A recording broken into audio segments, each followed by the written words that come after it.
জায়গাতের মাঝে আল্লাহ এটাই বলতেছেন, ইন্নামাল মুমিনুনা আল্লাযীনা ইযা যুকিরাল্লাহ, শুধুই মাত্র ঈমানদার তারা যাদের সামনে আল্লাহ পাকের স্মরণ করা হবে, কোরআনের আল্লাহ পাকের নাজ নিয়ামতের স্মরণ করা হবে, ওয়াজিলাত কুলুবুহুম, তাদের অন্তরগুলো কেঁপে উঠবে। আজকে আমাদের অন্তর কিন্তু কাঁপে না, আমাদের অন্তর কাঁপে কম। যতক্ষণ হুজুরের সামনে থাকি তাও কিছুটা ভালো, কিন্তু হুজুর থেকে, মাহফিল থেকে, মসজিদের জুমা থেকে বিদায় নিলে পরবর্তী জুমার নামাজ ছাড়া আর মসজিদে পাওয়া যায় না, আছে না নাই? কম না বেশি? মসজিদের দিন মসজিদে মুসল্লি ভরে যায়, কিন্তু ওক্তিয়ার আমাদের সময় মুসল্লি পাওয়া যায় না। সেই মুসল্লিগুলো যায় কোথায়? হ্যাঁ, জুমার দিন কি ফেরেশতা নাজিল হয়? জুমার দিন কি ফেরেশতা নাজিল হয়? না না, জুমার দিন শুধুই আমরা মসজিদের মুসল্লি, অন্যদিন আমরা মুসল্লি না। আল্লাহ রসুল বলেন, যতদিন পর্যন্ত এই জুমার নামাজের সম পরিমাণ মুসল্লি ফজরের নামাজে না হবে, ততদিন পর্যন্ত এই মুসলমানদের সমাজের মধ্যে ইসলাম কায়েম হবে না, শান্তি আসবে না। কথা বলেন ঠিক কি? এই জন্য যে কথা বলতেছিলাম, না আগের মতো নাই, অসুবিধা হয়ে গেল। যেই কথা বলতেছিলাম অন্তর কেঁপে উঠবে। মিশরের প্রেসিডেন্ট ছিলেন জামাল সাহেব, তার সাথে বর্তমান ইউটিউবের মাঝে চার্জ দিবেন বিশ্ববিখ্যাত কারি আব্দুল বাসেত রহমতুল্লাহ আলাইহি, না এখন, আজ থেকে প্রায় 50 বছর আগে তিনি মিশরের মাঝে গিয়েছিলেন। আজকে আপনারা দেখতেছেন রমজান কাদিরভ আছে, মুসলিম সৈন্যের সেনাপ্রধান, ওখানে চেচনিয়া, বসনিয়া বিভিন্ন দেশ আছে। রাশিয়া নাস্তিকতাবাদীদের কাছাকাছি। কিন্তু কেমনে হলো? হযরত আব্দুল বাসেত তিনি যখন এই মিশরের মাঝে গিয়েছিলেন, মিশরের মাঝে যাওয়ার পরে দেখলেন রাষ্ট্রীয় অতিথি হয়ে গেছেন মিশরের প্রেসিডেন্টের সাথে। রাশিয়ার প্রেসিডেন্ট বলতেছে, সাথে কে আসছে? বলে, উনি আমার রাষ্ট্রীয় কারি, টেলিভিশনে কোরআন শরীফ পড়ে, আমার ধর্মীয় বই পড়ে। মিশরের বাদশা বলছে, তো ভালোই হয়, যেহেতু আপনার রাষ্ট্রীয় কারি নিয়ে আসছেন। আজকে আমাদের রাশিয়ার মধ্যে একটা বিশাল বড় মজলিস আছে, যেখানে নাচ গান বাদ্য বাজবে, যেখানে মদের আড্ডাখানা বসবে, যেখানে জুয়া খেলা হবে, ওখানে আমি একটু সুযোগ করে দিব। কোরআনের কারি, ইসলামের কারি আব্দুল বাসেত রহমতুল্লাহ আলাইহি তিনি কোরআন তেলাওয়াত করবে। জুড়ে বলেন আল্লাহু আকবার। ভাই একটু সাউন্ড বাড়াইতে হবে, আওয়াজটা ভিতরে একটু সাউন্ড দিতে হবে, তাই না? যখন এভাবে, ঠিক আছে আর হাত দেন না, যখন এভাবে কারি আব্দুল বাসেত রহমতুল্লাহি আলাইহিকে সুযোগ করে দেওয়া হলো, ইতিহাসের মাঝে লিখছে আল্লাহর ওলি আব্দুল বাসেত, কারি আব্দুল বাসেত রহমতুল্লাহ আলাইহি যখন কোরআনে কারিমের সূরাতুর রহমান তেলাওয়াত শুরু করে দিয়েছে, মদ আর জুয়ার নাচ গান বাজনার আড্ডাখানায়, তখন যারা নাচতে আসছিল তাদের চোখ দিয়ে পানি বের করে দিয়েছেন কে? আসতে বলেন কাকে? মদের বোতলগুলো পড়ে গেছে, চোখ দিয়ে পানি বের হয়ে গেছে। মিশরের প্রেসিডেন্ট জামাল সাহেব ডাক দিয়ে বলছেন, আপনি যে কোরআনের তেলাওয়াত শুনছেন, আপনারা আপনাদের রাশিয়ান ভাষায় তো এর অর্থ শুনেন নাই, শুধু কোরআনের তেলাওয়াত শুনেই আপনাদের চোখ দিয়ে পানি বের হয়ে গেছে। আর যদি অর্থ বুঝতেন তাহলে কি পরিমাণ আপনাদের দিলের ভিতরে আল্লাহ তাআলা ঈমান দিত। সুবহানাল্লাহ। এই জন্য বলি, সাজাপুর গ্রামের হয়তো অন্তরের মধ্যে, কারো অন্তরের মধ্যে হয়তো প্রকম্পন সৃষ্টি হইতেও পারে, নাও হইতে পারে, কিন্তু এই কোরআন যখন মক্কা শরীফের মাঝে নাজিল হয়েছে, মক্কার মানুষের অন্তরের মধ্যে প্রকম্পন সৃষ্টি হয়ে গিয়েছিল। আবু জাহেল বলতো, وقال الذين كفروا لا تسمعوا لهذا القرآن, এই মক্কার মানুষ, তোমরা যারা কুফরিদের সাথে আছো, সাবধানে কোরআনের বাণী শুনবা না। ওয়ালগাউ ফীহি লাআল্লাকুম তাগলিবুন, মুহাম্মদ যখন কাবার চত্বরে কোরআন শরীফ তেলাওয়াত করে, তখন এই কোরআন তেলাওয়াতের মধ্যে তোমরা যায়া ডিস্টার্ব করবা, তাহলে তোমরা বিজয় অর্জন করতে পারবা। দেখা যাইতো যখন সবাই চলে যাইতো, কেউ নাই, যেহেতু আবু জাহেল আইন করছে মুহাম্মদের তেলাওয়াত শোনা যাবে না।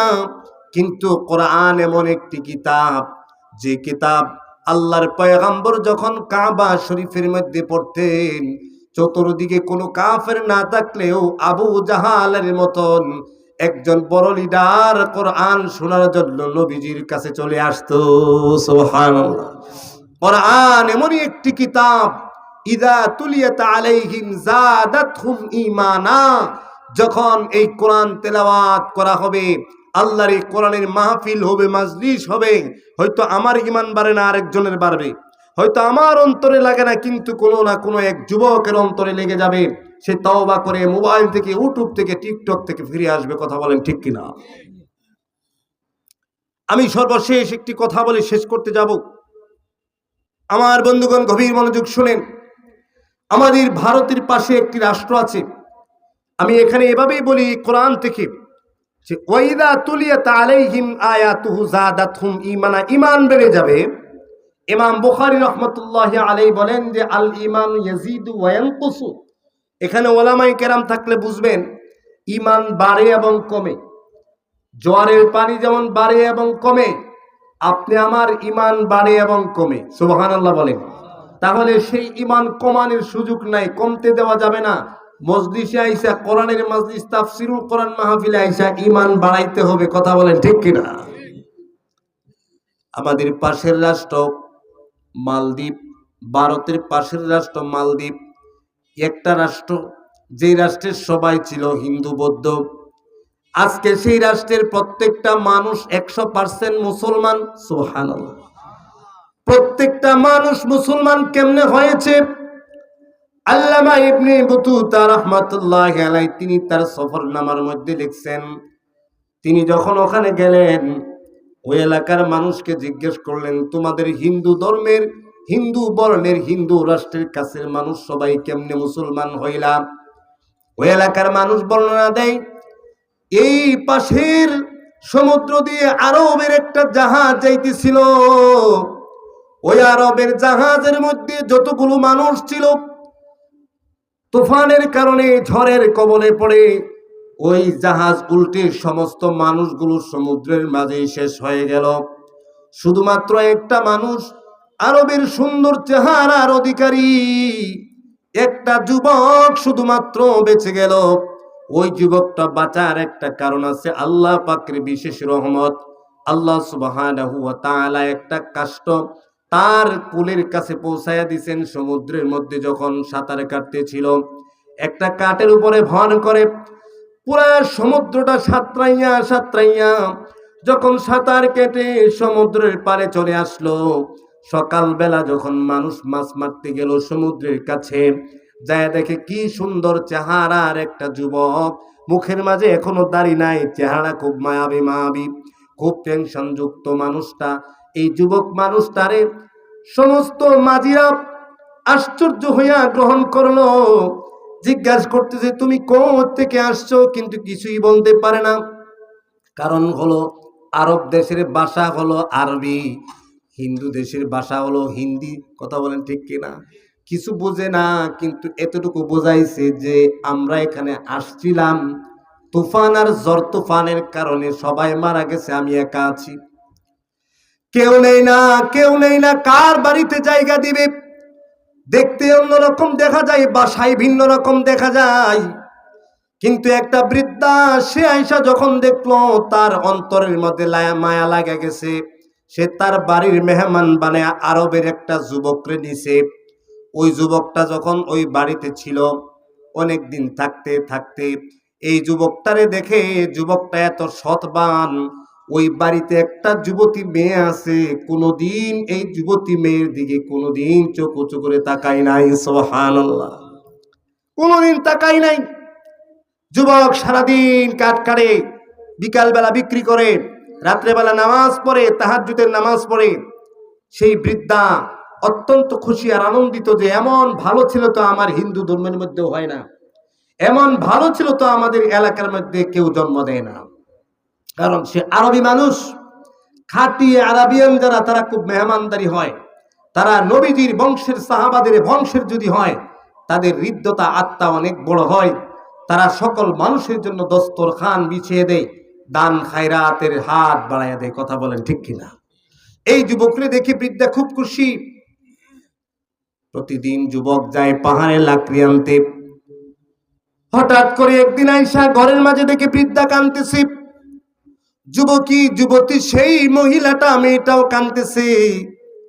যুবক ডাক দিয়ে বলে, মা, আপনি কান্দেন কেন বাবা, আপনি কান্দেন কেন? আপনার চোখের মধ্যে পানি কেন? আর এই যুবতী বোনের চোখের মধ্যে পানি, তার কারণ কি? ইতিহাসের মাঝে লিখছে, বৃদ্ধা উত্তর দিচ্ছে, আমাদের এই দ্বীপ মালদ্বীপের মধ্যে একটা মন্দির আছে। এই মন্দিরের মধ্যে প্রত্যেক বছর একটা করে মেয়ে, যুবতী মেয়েরে বলি দিতে হয়। একটা দৈত্য আইসা তারপরে এই মেয়েকে গ্রহণ করে নিয়ে যায়। এই দৈত্যটা আইসা মেয়েটাকে গ্রহণ করে নেয়, এটা আমাদের বিশ্বাস। তো মেয়েটা এই বছর লটারির মধ্যে আমার মেয়ের নাম্বার সেভ। এই যে দেখো আমার বাড়ির সামনে সৈন্যবাহিনী দাঁড়ায় রয়েছে, এই সেনাবাহিনীগুলো কিছুক্ষণ পরে যখন সন্ধ্যা গনিয়ে আসবে, আমার মেয়ের সাজায়া গুছায়া নিয়ে ওই মন্দিরের মাঝে একা একা রেখে আসবে ওই দৈত্যরে দেওয়ার জন্য। যুবক বলতেছে, আপনার কোনো ভয় নেই, লা তাহজান, কোনো ভয় নাই, আমি আপনার মেয়ের পরিবর্তে ওই মন্দিরের মাঝে যাব। এখন বৃদ্ধা বলতেছে, কয় তুমি কি ভয় করবে না? কয় না, আল মুসলিমু লা ইয়াখাফু ইল্লাল্লাহ, মুসলমান একমাত্র ভয় করে কারে? জোরে বলেন কারে? কই মুসলমান একমাত্র ভয় করে আল্লাহকে, আমি দৈত্যকে ভয় করি না। বৃদ্ধা বলতেছে, তাই নাকি? তুমি পারবে? বলে হ্যাঁ পারবো। যুবক এখনো মুখে দাড়ি উঠে নাই, সুন্দর চেহারার অধিকারী, তো কেমনে যাইবা? বৃদ্ধাকে বলতেছে, আপনার মেয়ের কাপড় আমাকে পরিয়ে দেন, আমি আপনার মেয়ের কাপড় পরিধান করি, তারপরে আমি সেনাবাহিনীর হাতে করে ওখানে যাব। আমার কোনো ভয় নাই, কারণ মৃত্যু, জন্ম মৃত্যু দেওয়ার মালিক কে? জুড়ে বলেন কে? এই বিশ্বাস মুসলমানের যুবকের অন্তরে ছিল। দেখেন, যুবক হাফেজ ছিল। এই যুবকটা একটা হাফিজে কোরআন ছিল, তার নাম ছিল হাফিজ আবুল বারাকাত। এই যে আজকে হাফিজি মাদ্রাসা, এতিমখানা, এদের দিলের ভিতরে, আপনাদের চেয়ে আমাদের চেয়ে এদের দিলের ভিতরে একমাত্র ভয় বেশি কার? আল্লাহর। আমাদের চেয়েও তাদের দিলের ভিতরে আল্লাহ পাকের ভয় বেশি। তো হাফিজ আবুল বারাকাত রহমতুল্লাহ আলাই বলে, আমি যাব আপনার মেয়ের পরিবর্তে। সন্ধ্যা যখন করিয়া আসলো, হাফিজ আবুল বারাকাত তিনি ওই মেয়ের কাপড়গুলো পরিধান করে ওই মন্দিরের মাঝে গেছে। সেনাবাহিনী তারে রাইখে গেছে, সেনাবাহিনী চলে গেছে। সকালবেলা হিসাব মৃত যুবতীর লাশ নেবে, কিন্তু মৃত যুবতী তো রাখে নাই। হাফিজ আবুল বারাকাত তিনি একজন যুবক, মুসলিম যুবক ছিল। রাত্র যখন গভীর হয়ে গেছে, ওযু করিয়া কোরআন শরীফের তেলাওয়াত নামাজের মধ্যে শুরু করে দিছে। সুবহানাল্লাহ। ওই দিক দিয়ে দৈত্য আসতেছে, শব্দ করে দৈত্য আসতেছে। ঠিকই তাদের বিশ্বাস অনুযায়ী দৈত্য আসতেছে, কিন্তু হাফেজ আবুল বারাকাত একটু পিছনের দিকে তাকায় নাই। তার বিশ্বাস ছিল কোরআন আল্লাহ পাকের কালাম। যে ঘরের মধ্যে আল্লাহ পাকের কালাম পড়ানো হয়, ওই ঘরের মধ্যে শয়তান ঢুকতে পারে না। সুবহানাল্লাহ। হাফেজ আবুল বারাকাত কোরআনে কারীমের তেলাওয়াত পড়তেছে। তেলাওয়াত করতে করতে হঠাৎ আওয়াজ শুনে, ওই দৈত্যের আওয়াজ শুনে দেখে যে হঠাৎ করে কাছাকাছি একটা জায়গায় এসে থেমে গেছে। আর এদিক দিয়ে আবুল বারাকাত তিনি সারা রাত্র নফল নামাজ পড়ে, নামাজ পড়ার পরে সেহরির পরে যখন তিনি পিছনের দিকে তাকাইলেন, দেখলেন সকাল হয়ে গেছে। আল্লাহর রহমতে, কোরআনের বরকতে, কোরআন তেলাওয়াতের বরকতে দৈত্য ফিরে চলে গেছে। সুবহানাল্লাহ। সকাল যখন হলো, সৈন্যবাহিনী আসলো। আইসা দেখি এখানে তো একজন যুবতী থাকার কথা, মৃত যুবতীর লাশ বাদশার দরবারে দেখাইতে হবে। মৃত যুবতীর লাশ কিন্তু এখানে নাই। এখানে আছে একটা টকবগে সুন্দর চেহারার সুন্দর একটা যুবক, দাঁড়ায়া দাঁড়ায়া নামাজ পড়তেছে। সুবহানাল্লাহ। সৈন্যবাহিনী আশ্চর্য হয়ে গেছে। বাদশার কাছে খবর দিছে, কি করবো এখন? মহারাজ বলছে, বাদশা বলছে, আমার দরবারে নিয়ে আসো হাফেজ আবুল বারাকাতকে। এই মন্দির থেকে উঠায়া বাদশার দরবারে হাজির করছে। বাদশা জিজ্ঞাসা করে, কি তোমার কি অবস্থা, তুমি এখানে কেমনে গেলা? সম্পূর্ণ ঘটনা বলল। বলে যে বাদশা বলে, তুমি কি মুসলমান? বলে হ্যাঁ। তুমি কি ভয় পাও না? দৈত্যরে ভয় পাও না? কনা মুসলমান আল মুসলিমু লা ইয়াখাফু ইল্লাল্লাহ। মুসলমান একমাত্র ভয় করে আল্লাহরে। সুবহানাল্লাহ। মুসলমান একমাত্র ভয় করে আল্লাহকে, কোন করোনা মহামারীকেও ভয় করে না। সুবহানাল্লাহ। যখন এইভাবে বাদশাকে বলছে, বাদশা বলতেছে সত্যি কি? বলে হ্যাঁ। বাদশা বলে না, আমার বিশ্বাস হয় না। আগামী বছর যদি তুমি এইভাবে আমাদের দৈত্যটাকে ফিরিয়ে দিতে পারো, আমি মালদ্বীপের বাদশাহ, কাফের বাদশাহ ওয়াদা দিলাম, আমি তোমাকে নিয়ে, আমি তোমার হাতে কালিমা পড়ি, আমার মন্ত্রী পরিষদের সবাইকে নিয়ে মুসলমান হয়ে যাব। বলে যে ঠিক আছে, চ্যালেঞ্জ গ্রহণ করলাম। কোরআন পড়ছে, আগামী বছরও কোরআন পড়তেছে, দৈত্য আসতেছে। এসে আবার দৈত্য ফিরে গেল। হাফেজ আবুল বারাকাত রহমতুল্লাহ আলাইহি সকালবেলা বাদশার দরবারে গেছে। বাদশা দেখে আশ্চর্য হয়ে গেছে যে ঘটনা তো সত্য। যখন বাদশা আশ্চর্য হয়ে গেছে, যেই দত্ত আমার ধর্ম ফিরাইতে পারে নাই, যেই দত্তকে একজন হাফেজ যুবক মানুষ ফিরিয়ে দিয়েছে, তাহলে যার সম্পর্ক অলির মতন হয়ে গেছে, যার সম্পর্ক আব্দুল কাদের জিলানীর মতন হয়ে গেছে, যার সম্পর্ক আল্লাহ পাকের সাথে মঈনুদ্দিন চিশতির মতো হয়ে গেছে, তার কি অবস্থা হবে? সুবহানাল্লাহ বিহামদিহি। ইতিহাসের মাঝে লেখছি, আল্লামা ইবনে বতুতা রাহমাতুল্লাহ আলাইহি লিখছেন, যিনি ইতিহাসের মাঝে লিখছেন, আজকের যে মালদ্বীপ 100% মুসলমান দেখেন, এই 100% মুসলমান হওয়ার পিছনে ওই আরবিয়ান আরবি একজন হাফেজ তালেবে ইলম, যে নাকি এই মন্দিরের মাঝে যায়া সে কোরআনে কারিমের তেলাওয়াত করছিল, তার বদলতে হয়েছে। তো বাদশা নিজে তার মন্ত্রী বর্গ নিয়ে পুরা দেশের সবাই আস্তে আস্তে মুসলমান হয়ে গেছে। সুবহানাল্লাহ। তো যেই কথা বলতেছিলাম, হয়তো আমার অন্তরের মধ্যে হয়তো বা কম্পন আসে না, কিন্তু এই কোরআন পড়লে অনেকের অন্তরের পরিবর্তন হয়ে যায়। শুধু তাই না, আল্লাহ বলছিলেন লাউ আনজালনা হাযাল কোরআন আলা জাবাল, এই কোরআন এমন একটি কিতাব, আল্লাহ বলছেন আমি যদি এই কোরআনকে পাহাড়ের উপরে নাজিল করতাম, বলেন কোথায়? লা রাআইতাহু খাশিআম মুতাসাদ্দিআম মিন খাশিয়াতিল্লাহ, আল্লাহ পাকের ভয়ে এই বিশাল বিশাল পাহাড়গুলো প্রকম্পিত হয়ে ফেটে চুরমার হয়ে যেত। আল্লাহু আকবার। তো কয় দুইটা কাজ হবে। এক নাম্বার, যখন ইমানদারের সামনে আল্লাহর কালাম তেলাওয়াত করা হবে, ওয়াজিলাত কুলুবুহুম, তাদের অন্তরগুলো প্রকম্পিত হয়ে যাবে। দুই নাম্বার হলো ইযা তুলিয়াত আলাইহিম আয়াতুহু, যখন তাদের সামনে আল্লাহ পাকের কালামগুলো পড়া হবে, জাদাতুহুম ঈমানা, তখন আল্লাহ পাক তাদের অন্তরের ঈমানকে বাড়ায়া দিবে। ওয়া আলা রাব্বিহিম ইয়াতাওয়াক্কালুন। তিন নাম্বার গুণ হবে তাদের, যাদের অন্তর প্রকম্পিত হবে, আবার যাদের ঈমান বাড়বে। অন্তর যদি মাঝে মাঝে প্রকম্পিত হয়ে যায় কোরআনের জন্য, চোখ দিয়ে পানি বের হয়ে যায়, একা একা কোরআনের কথা চিন্তা করে, ওয়াজ মাহফিলে শুক্রবারে এসে কোনো কারি সাহেবের তেলাওয়াত শুনে যদি অন্তরটা প্রকম্পিত হয়, চোখের পানি বের হয়, তিন নাম্বার যে গুণটা তার দিলের ভিতরে আসবে, ওয়া আলা রাব্বিহিম ইয়াতাওয়াক্কালুন, তারা একমাত্র আল্লাহ পাক রব্বুল আলামিনের উপরে ভরসা করবে। সুবহানাল্লাহ। ভরসা করতে হবে কার উপরে?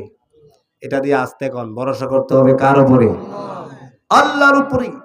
হাদিস শরীফের মাঝে আসছে, লাউ আন্নাকুম তাওয়াক্কালতুম আলাল্লাহি হাক্কা তাওয়াক্কুলিহি, আল্লাহর রাসূল বলেন আমার উম্মতের দল যদি তোমরা আল্লাহর উপরে বাস্তবে তাওয়াক্কুল করতে, লা রাযাকাকুমুল্লাহু, আল্লাহ তোমাদেরকে রিজিক দিতেন কামা ইয়ারযুকুত তায়রা, যেভাবে পাখিকে রিজিক দেন। পাখির কোনো ক্ষমতা নাই, পাখির কোনো ক্ষেত নাই, পাখির কোনো মেশিন নাই, তার কোনো বুদ্ধিমত্তা তেমন মানুষের মতো নাই, মানুষের মতো রাস্তাঘাট নাই। সেই পাখিকে আল্লাহ কিভাবে রিজিক দেয় জানো? যে সকালবেলা পেটটা খালি করে বের হয়, বিকালবেলা সে পেটটা ভর্তি করে সে তার সন্তানদের জন্য মুখে করে পায়ের মাঝে করে সুন্দর করে আরো অতিরিক্ত খাবার নিয়ে আসে। কথা বলেন ঠিক কিনা? হ্যাঁ, তাওয়াক্কুল অনেক বড় জিনিস। তাওয়াক্কুলের মতন যদি কেউ তাওয়াক্কুল করতে পারে তাহলে আল্লাহ পাকের রহমত, নুসরত, সাহায্য তার প্রতি নাজিল হয়ে যায়। সুবহানাল্লাহ। আমরা অনেকেই তাওয়াক্কুল করি গাভীর উপরে, তো আল্লাহ সুবহানাহু ওয়া তাআলা গাভী ছাড়াও যদি ইচ্ছা করে কেউ যদি ওরকম তাওয়াক্কুল আল্লাহর উপরে করতে পারে, আমরা পারি না। করতে যদি পারে তাহলে তাকে গাভী ছাড়াই খাওয়াবেন। নৌকা ছাড়া পার হওয়া যায় না, কিন্তু মুসা আলাইহিস সালামকে আল্লাহ ডাক দিয়ে বলে পুরোপুরি তাওয়াক্কুল করো, আমার লাঠি দিয়ে সমুদ্রে মারো, 12টি রাস্তা, মহা রাস্তা, 12টি মহা সড়কে পরিণত করে দিয়েছেন কে? আল্লাহ। হযরত বিবি মারিয়াম আলাইহিস সালাতু ওয়াস সালাম, আপনারা জানেন সেই বর্তমান যে বাইতুল মুকাদ্দাস আছে, যেই বাইতুল মুকাদ্দাস পবিত্র ভূমি, মুসলমানদের ভূমি, বেলাদুল আম্বিয়া, নবী রাসূলদের শহর। সুবহানাল্লাহ বলেন। যেই বাইতুল মুকাদ্দাসকে নেওয়ার জন্য ইহুদি ইসরায়েলরা কঠিন পরিশ্রম আর ষড়যন্ত্র করতেছে, কিন্তু আমার বিশ্বাস তারা এই বাইতুল মুকাদ্দাস কিয়ামতের আগ পর্যন্ত কোনোদিন, কিয়ামতের আগেও না পরেও না, কোনোদিন দখল করতে পারবে, মারতে পারবে। হাজার হাজার লক্ষ লক্ষ শিশু শহীদ করেছে, মানুষকে শহীদ করেছে, এতিম করেছে, মা বোনদেরকে আপনার বিধবা বানিয়েছে। ওই দেশের কি সুন্দর নগরী, একেবারে এত সুন্দর সাজানো নগরীগুলোকে মাটির সাথে মিশিয়ে দিয়েছে, কিন্তু ফিলিস্তিন ভূমি তারা এখনো পর্যন্ত নিতে পারে নাই। কারণ ফিলিস্তিনিদের সাথে আছেন কে? আসতে বলে যে কে আছেন? কিন্তু ইসরায়েলের সাথে আল্লাহ পাক নাই। সর্বশক্তি দিয়ে চেষ্টা করতেছে, পারবে না, কারণ মাজলুমদের সাথে আল্লাহ পাক আছে। আমার যেই কথাটা বলার ইচ্ছা ছিল, আমার বন্ধুগণ, আমার ভাইরা, তাওয়াক্কুল যদি কেউ আল্লাহ পাকের উপরে করে তাহলে আল্লাহ তাআলা তাদেরকে সাহায্য করে। আজকের তারা পরিপূর্ণ তাওয়াক্কুল করেছে আল্লাহর উপরে, আল্লাহ তাদেরকে সাহায্য করবে। অনেকে বলেন দেশটাকে তালেবানি বানাইতে চান। তালেবানদেরকে চিনেন? এরা ছাত্র ছিল, এরা নারীদের উপরে সোভিয়েত ইউনিয়নের ইউরোপের মানুষ যখন ওই দেশের মাঝে আইসা নারীদের উপরে অত্যাচার অবিচার করছিল, ঠিক তখন তালেবানরা, মাদ্রাসার ছাত্ররা, স্কুলের ছাত্ররা যেভাবে আমাদের 36 জুলাই করেছে, জুলাই হয় 30 বা 31, সেই জুলাইকে 36 করেছে। কথা বলেন ঠিক কিনা? 36 দিনে বাংলাদেশকে মুক্ত করেছে। ঠিক তেমনি ভাবে তালেবানরা আফগানিস্তানকে বিধর্মীদের জুলুম নির্যাতন থেকে আপনার মুক্ত করেছে। কথা বলেন ঠিক কিনা? আমার ভাইয়েরা, তালেবানরা এখন খুব সুন্দর রাষ্ট্র চালাইতেছে, চুরি কম। আমাদের এক হুজুর ওই দেশে গেছেন ওয়াজ করতে তালেবানদের সাথে, তো জিজ্ঞেস করছে যে এই যে দোকানপাট, রাস্তাঘাট এইভাবে ফেলে রেখে যাচ্ছে মসজিদের মধ্যে, তো চুরি করবে না? তো ওই আফগানিস্তানের একজন উত্তর দিছে, কয় হুজুর, চুরও তো মসজিদের মধ্যে নামাজ পড়তে চলে গেছে। সুবহানাল্লাহ বলে। যেই ব্যক্তি চুরি করতো সেই ব্যক্তি মসজিদের মধ্যে চলে গেছে নামাজ পড়তে। তাহলে বোঝা যায় চোর যদি বাহিরে থাকে, চুরি করার সম্ভাবনা থাকে, সেই চোর যদি আল্লাহর উপরে ভরসা করে মসজিদে যায় নামাজ পড়ে, সে চেষ্টা করে, সে কামাই করে, তাহলে এই দেশের সম্পদ নিরাপদ করে দেন কে? আল্লাহ। চোর যদি মসজিদে নিতে পারে, আর যদি চোর বাহিরে থাকে তাহলে সম্পদ কিন্তু নিরাপদ হবে না। এই জন্য আল্লাহর উপরে যদি কেউ তাওয়াক্কুলের মতন করতে পারে, আল্লাহ সুবহানাহু ওয়া তাআলা তার জীবনটাকে শান্তি দিয়ে ভরপুর করে দেয়। সাহাবায়ে কেরাম কিন্তু ওরকম তাওয়াক্কুল করতেন। আমরা তো আমাদের জীবনে অভাব দেখি নাই।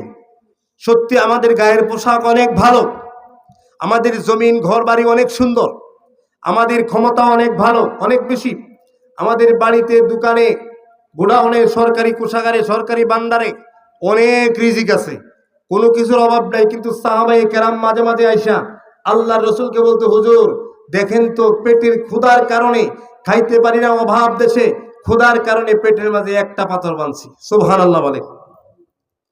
এমনিতে আল্লাহর নবী নিজের পেটের কাপড়টা তুলে সাহাবীরে ডাক দেয়া বলে, সাহাবীরা রে, তোমরা যে আল্লাহর উপরে ভরসা করে একটা পাথর বাঁধছো, তোমরা সাহাবী হইয়া তোমাদের পেটের মাঝে একটা পাথর বাঁধছো ক্ষুধা নিবারণ করার জন্য, শক্তি অর্জন করার জন্য। সাহাবীরা রে, আমি আল্লাহর পয়গাম্বর হইয়া নিজের কাপড়টা তুলে দেখায় আমি পয়গাম্বরের পেটের মাঝে দুইটা পাথর বাঁধা। হযরত জাবের যখন মদিনার খন্দকের দিন, জঙ্গে আহজাবের দিন যখন আল্লাহর নবীর এই করুণ দৃশ্য দেখলেন, বুখারী শরীফের মাঝে আসছি, আল্লাহর নবীর সাহাবী হযরত জাবের রাদিয়াল্লাহু তাআলা আনহু বাড়িতে দৌড় দিছে, দৌড়ে যায় কয়, বিবি গো, আল্লাহর রাসূলকে দেখছি বড় ক্ষুধার্ত, খন্দকের যুদ্ধের যত যোদ্ধারা আছে সবাই ক্ষুধার্ত, বিবি গো, খাবার দেওয়ার মতন মেহমানদারি করার মতন কোনো ব্যবস্থা আছেনি? বিবি ডাক দেয়া বলে, স্বামী, আমাদের বাড়িতে শুধুমাত্র একটা বকরির বাচ্চা আছে, সামান্য কিছু আটা আছে, আর কিছু নাই, চাউল নাই, ডাউল নাই, কোনো কৃষি ক্ষেত নাই, কিচ্ছু নাই গো স্বামী। স্বামী ডাক দেয়া বলে, বিবি, একটা বকরির বাচ্চা আর সামান্য আটা যে আছে, এগুলো দিয়ে আমি চাই নবীজি রে মেহমানদারি করাইতে। বকরিটা জবাই করে দিলেন, বিবির ডাক দেয়া বললেন, বিবি, আটাগুলো দিয়ে সুন্দর করে রুটি বানাও, আমি যে আমার নবীকে আর সাহাবীদেরকে দাওয়াত দিয়ে আসি। বিবির বড় ইমানদার চালাকি মানুষ, স্বামীরে ডাক দেয়া বলে, স্বামী গো, যদি আপনি যা আল্লাহ রসুলকে বিষয়টা ভাঙ্গা না বলেন, হয়তো নবীজি যদি 1 থেকে 1,500 সাহাবী সবাইরে দাওয়াত দেয়, তাহলে কি অবস্থা হবে? স্বামী আল্লাহ নবীর কানে কানে যায় বলবেন, মাত্র 20 থেকে 25 জনের খাবার হবে, এর বেশি মানুষ আসলে কেমনে খাওয়াবো? আল্লাহ নবীর সাহাবী হযরত জাবের রাদিয়াল্লাহু তাআলা আনহু নবীজির কাছে সালাম দিয়ে বলে, ইয়া রাসূলুল্লাহ, ইয়া হাবিবাল্লাহ, ওগো পয়গম্বর, আমার বাড়িতে 20 থেকে 25 জনের খাবারের আয়োজন আছে, আপনার দাওয়াত আপনি নিয়ে চলেন। আল্লাহর নবী কানে কানে শুনলেন, কানে কানে শুনে উঁচা একটা জায়গার মাঝে দাঁড়ায়া আল্লাহর নবী, বিশ্ব নবী রাহমাতুল লিল আলামিন সমস্ত সাহাবীদেরকে দাওয়াত দেয়, হে খন্দকের সাহাবীরা রে, চলো তোমরা সবাই হযরত জাবেরের বাড়িতে দাওয়াত। সুবহানাল্লাহ। হযরত জাবের রাদিয়াল্লাহু তাআলা আনহু আগেই দৌড় দিছি, বিবিরে যায় বলে, বিবি, সর্বনাশ হয়ে গেছে। বলে কি? বই নবীজি তো 1,500 সাহাবীরে দাওয়াত দিয়া দিছে। বিবি ডাক দেয়া বলে, তাহলে কি আপনি আপনার নবীজির কানের মধ্যে যায় বুঝায়া বলেন না? বলে, বলছি। তারপরে কি হয়েছে? রসুল নিজের থেকে সবাইরে দাওয়াত দিছে। বিবি কত বড় ইমানদার, সাহাবীদের ঘরের মানুষগুলো কত ইমানদার ছিল। বিবি ডাক দেয়া বলে, স্বামী, চিন্তা করার কোনো কারণ নাই, টেনশন করার কোনো কারণ নাই। আমি আমার বিশ্বাস, যিনি দাওয়াত দিয়েছেন তিনি আজকে খাবারের ব্যবস্থা করবেন। সুবহানাল্লাহ। আল্লাহর নবী হযরত জাবেরের বাড়িতে ডাক দিয়া বলে, এই জাবের, তোমার কোন রুমের মধ্যে পাক শাক হচ্ছে, তুমি তোমার রুমের মধ্যে নিয়ে যাও। নবীজিরে ওই ঘরের মধ্যে নিয়ে গেছে। রাহমাতুল লিল আলামিন, যার আলোচনা জান্নাতের মধ্যে, কবরের মধ্যে, দুনিয়ার মধ্যে, সর্বত্র যার আলোচনা, ওই নবীজিরে জাবেরের বাড়িতে নিয়ে যেখানে পাক শাক হচ্ছে ওখানে নিয়ে গেছে। আল্লাহর নবী ডাক দেয়া বলে, জাবের, কোন জায়গায় পাক করছো, আমারে নিয়ে যাও। নবীজি ওখানে যায় দুটা হাত তুলে কি যেন দোয়া করলেন, আর নিজের লালা মুবারক, তুতু মুবারক ওই খাবারের মধ্যে যখন দিলেন, আল্লাহর রসুল ডাক দেয়া বললেন, জাবের গো, প্রত্যেকজন সাহাবীরে ডাক দাও, 3টা করে রুটি পরিমাণ মতো গোশত দাও। 1 জন 2 জন নয়, 1 থেকে 1,500 সাহাবীরে একটা বকরি আর এই সামান্য পরিমাণ আটা দিয়া খাওয়াইছে। সাহাবী হযরত জাবের বলেন, খাবারের পরে আমি যখন পাতিল তুলা দিলাম, ডাকনা তুলা দিয়ে আমি দেখি, ডাকনা সরে আমি দেখতেছি আল্লাহ পাকের কি মুজিজা আর বরকত তার তাওয়াক্কুলের কারণে ওখানে হয়েছে। একটা রুটি আর একটা গোশতের টুকরাও কমে নাই। সুবহানাল্লাহ। আরে হইতে পারে কি পারে না? আরো জোরে বলেন, পারে কি পারে না? বরকত দেওয়ার মালিক কে? আল্লাহর কোরআন বলছে ওয়ালাউ আন্না আহলাল কুরা আমানু ওয়াত্তাকাউ, কোরআন বলছে যদি এই গ্রামের মানুষগুলো ইসলামের দিকে ফিরে আসে, আল্লাহর উপরে পরিপূর্ণ তাওয়াক্কুল করে তাকওয়ার উপরে আসে, আল্লাহ তাআলা পুরা গ্রামের মধ্যে বরকত দিয়া ভরপুর করে দিবেন। সুবহানাল্লাহ বিহামদি। ওই যে কথা, আল্লাহ পাক সব পারেন। যিনি সৃষ্টি করলেন আকাশ জমিন, যিনি সৃষ্টি করলেন চন্দ্র সূর্য, যিনি হযরত মূসা আলাইহিস সালামকে পবিত্র কোরআনের ভাষা হযরত মূসা আলাইহিস সালাতু ওয়াস সালাম নিজে সমুদ্রের উপর দিয়ে পার হয়ে চলে গেছেন, তাহলে এটা তো একটা আশ্চর্য মুজিজা। কথা বলেন ঠিক কিনা? এরকম ভাবে আল্লাহ রসুল ইশারা দিতে চাই, চাঁদ দুটুকরো হয়েছে, রসুলের মুজিজা হইল ওই খাবারের মাঝে পরিপূর্ণ বরকত। শুধু তাই না, আমি ইতিহাসের মাঝে দেখছি, ইতিহাসের মাঝে আসছে আল্লাহর রসুল সেখান থেকে বের হয়ে, এটা কিন্তু ভালো করে খেয়াল করেন, আল্লাহ রসুল সেখান থেকে বের হয়ে বললেন, এই জাবের, তোমার এই বকরির হাড্ডিগুলো কোথায় আছে, চামড়া কোথায় রাখছো? হাড্ডি আর চামড়া সব একসাথ করে আল্লাহ রসুল হাত তুলে নবীজি যিনি দোয়া করছেন, একটু পরে হযরত জাবের দাঁড়ায় দেখেন যেই বকরি একটু আগে হাঁটতো জবাই করার আগে আল্লাহ তাআলা সেই বকরি তার বাড়িতে পৌঁছায় দিয়েছে। সুবহানাল্লাহ। বরকত দেওয়ার মালিক কে? ওয়া আলা রাব্বিহিম ইয়াতাওয়াক্কালুন। যদি মানুষ ভরসা করে আল্লাহর উপরে, আল্লাহ তাআলা বরকত দিয়া ভরপুর করে দিবেন। এটা হলো 3 নাম্বার গুণ আমার বন্ধুগণ। এরপরে আল্লাহ সুবহানাহু ওয়া তাআলা বলেন আল্লাযীনা ইউকিমুনাস সালাহ, তাদের গুণ কি হবে? যারা নামাজ কায়েম করবে, ওয়া মিম্মা রাযাকনাহুম ইউনফিকুন, এবং যারা আল্লাহ পাকের দেওয়া সম্পদ থেকে দান করবে। সম্পদ যা দিয়েছেন এগুলো কে দিয়েছেন? এটা দিয়ে আসতে বলেন, কে দিয়েছেন? এর আগে যে কথাটা বললাম আল্লাযীনা ইউকিমুনাস সালাহ, আমরা তো নামাজ কায়েম করতে পারি না, আমরা তো নামাজ কায়েম করতে পারি না। আমি একদম শেষ পর্যায়ে চলে আসছি। নামাজ কায়েম করা কাকে বলে এটা বলে আমি শেষ করছি। আমি একটা বাজারের মসজিদের ইমাম ছিলাম, অনেক বড় বাজার, এখানে শত শত মুসল্লি হইতো, তারপরেও আমি বলতাম না এত শত মুসল্লি পেয়েও আমি সন্তুষ্ট না, কারণ এটা বাজার, এখানে হাজার মুসল্লি আছে। কথা বলেন ঠিক কিনা? এটা গ্রাম, এখানে কয়েকশো মুসল্লি আছে, সেখানে 10 জন হলে খুশি হওয়া যায় না।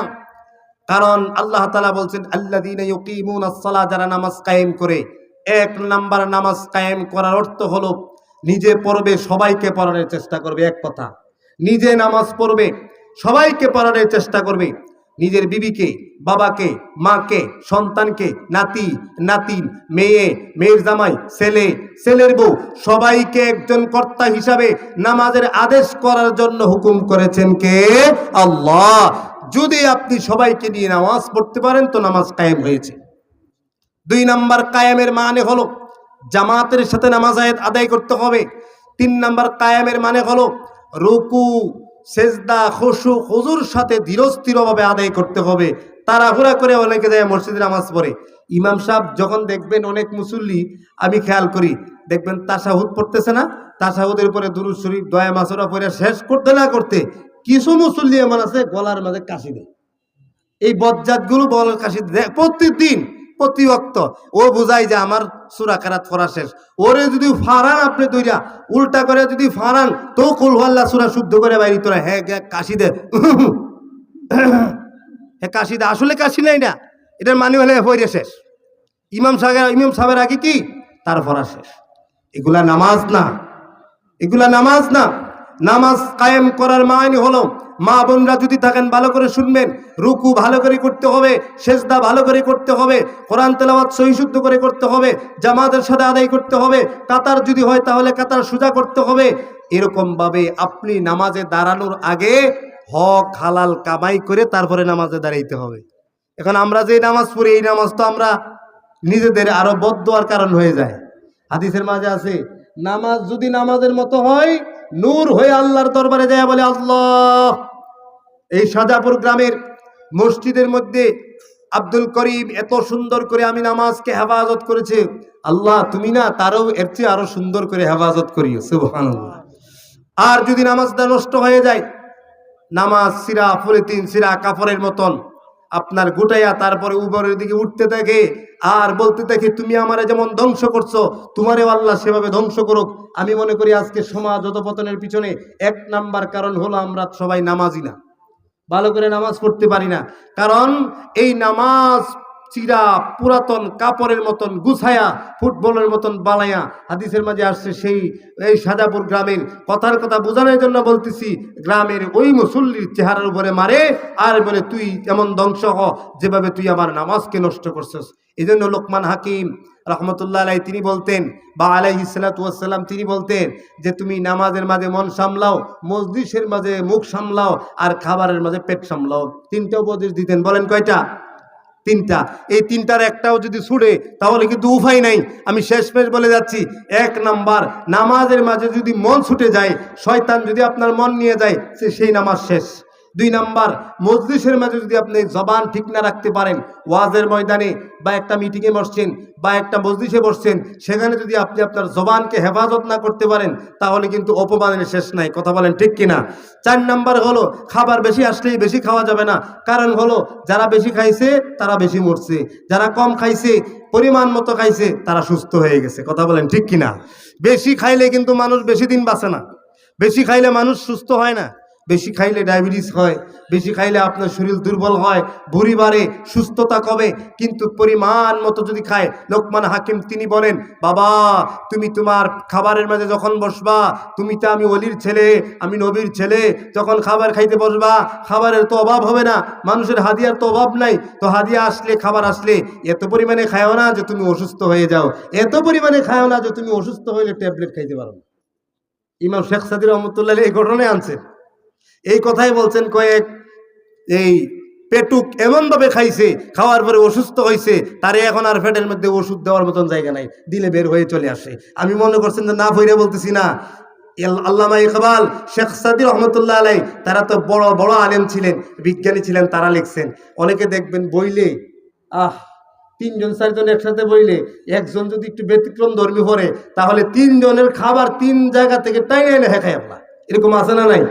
এরকম পেটুক আছে। সাবধান, নামাজের মাঝে মন সামলান, নামাজের মাঝে মন সামলান।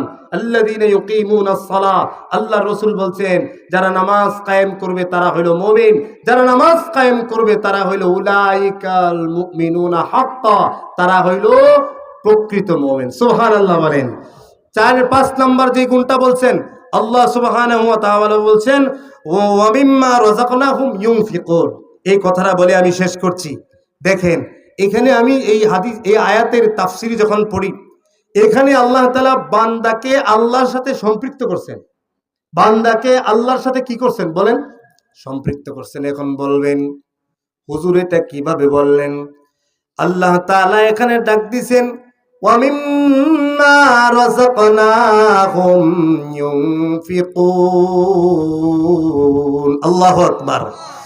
ওয়া মিম্মা রাযাকনাহুম, আল্লাহ বলেন আমি আল্লাহ আমার বান্দাকে যে সম্পদ দিয়েছি, তার মানে হলো আমার আশেপাশের যত সম্পদ, আমার মাথার চুল থেকে পায়ের তালু পর্যন্ত কোটি কোটি টাকার সম্পদ। বিজ্ঞানীরা এখন বিজ্ঞান দিয়ে প্রমাণ করেছে আমাদের যে 2টা চক্ষু আছে, এই 2টা চক্ষুর মধ্যে আল্লাহ তাআলা 26,000 ক্যামেরা ফিট করে দিয়েছে। সুবহানাল্লাহ। আল্লাহ যে ব্রেনটা দিছে, এই ব্রেনের মাঝে এত পরিমাণ তার আছে, যেই তারগুলো দিয়ে যদি আলাদা আলাদা করে গোটা পৃথিবীকে পেছানো হয় তাহলে পেছানো সম্ভব। সুবহানাল্লাহ। আল্লাহ সুবহানাহু ওয়া তাআলা মাথার তালু থেকে পায়ের তালু পর্যন্ত একটা বিশাল দেহ দিছে। যার হাত নাই সে বুঝে হাতের কি দাম, যার চোখ নাই সে বুঝে আরে চক্ষু হইলে দুনিয়াটা একবার হলে দেখতে পারতাম। আমার যে আল্লাহ অন্ধ বানাই নাই, আমি তো দুনিয়ার সব কিছু দেখলাম ভালো মন্দ। আর যে অন্ধ সে কান্দে মালিক তুমি তো আমার 2টা চক্ষু নিয়ে গেলা, তোমার এই দুনিয়াটা দেখার মতন আমার কোনো সামর্থ্য নাই। যার দুইটা পাও নাই সে কিন্তু হাঁটতে পারে না, সে বুঝে দুইটা পায়ের কি মূল্য। যে বুবা অন্ধ কানা সে বুঝে তার কি সম্পদ সে হারাইছে। এই কথা বলতে চাই, আল্লাহ বলেন ওয়া মিম্মা রাযাকনাহুম ইউনফিকুন। আল্লাহ বলেন আমি যে সম্পদ তোমারে আমি ভালোবাসা বান্দা হিসাবে রব হিসাবে আমি তোমারে দিলাম দেহের মধ্যে, আমি